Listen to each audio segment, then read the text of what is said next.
শ্রী শ্রী ঠাকুর আমার পরমাত্মা জগৎ শ্রী শ্রী বর্মা, পরম পূজ্যপাদ শ্রী শ্রী বরদা, পরম পূজ্যপাদ শ্রী শ্রী আচার্য দেবের শ্রী চরণে আমার ভক্তিপূর্ণ প্রণাম।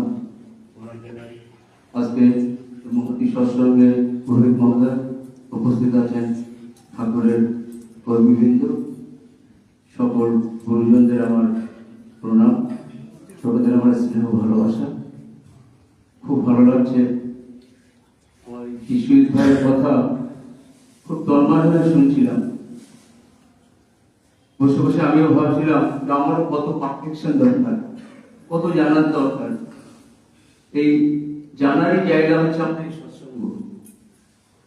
ও কত সুন্দর ঠাকুর সেই প্রাকৃতিক সৌন্দর্যের কথা আমরা সবাই যেভাবে যেতে পারি না, ওর সম্পত্তি এই অভিজ্ঞতা সে আমাদের সামনে তুলে ধরলেন। আমি মাঝে মাঝে একটু সময় পাই না, তবুও মানুষের মাঝে যখন যাওয়ার সুযোগ হয় একটু যাওয়ার চেষ্টা করি। কিছুদিন আগে একটা জায়গায় ডিপি বক্সে গেছিলাম, ওই অশোকনগর থানার একটা গ্রামে।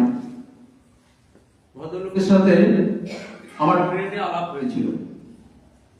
ভদ্রলোক তখন রাইটার্স বিল্ডিং এ চাকরি করতেন, অনেক বনেদি পরিবার, বাড়িতে দুনলা বন্দুক আছে, ঘোড়াও ছিল এক সময়। অনেক গল্প শুনলাম, খুব কৌতূহল হয়।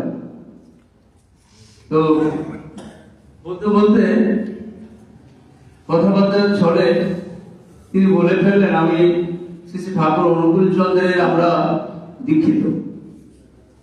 তা আমি জিজ্ঞাসা করলাম বাকি যা জিজ্ঞাসা করার, তাতে করে বুঝলাম হাবড়ায় এক প্রবীণ দাদার কাছ থেকে মাধ্যমে তিনি পরিবার তারা দীক্ষিত। তাই প্রসঙ্গক্রমে তখন আমাদের চলছে, মানে ডিপ্লোমাক্সের এই কাজ চলছে, আমি ইষ্টভীতির কাজের কথা তাকে জিজ্ঞাসা করি। কারণ দাদার সময় তো শেষ হয়ে যাবে, আমিও বাড়ার সাথে নামবো, আপনার সঙ্গে তো আমি অশোকনগর পর্যন্ত যেতে পারবো না। তো আপনি কোথায় কিভাবে ইষ্টভীতি পাঠান সেই বিষয়টা একটু জানতে চাইলাম।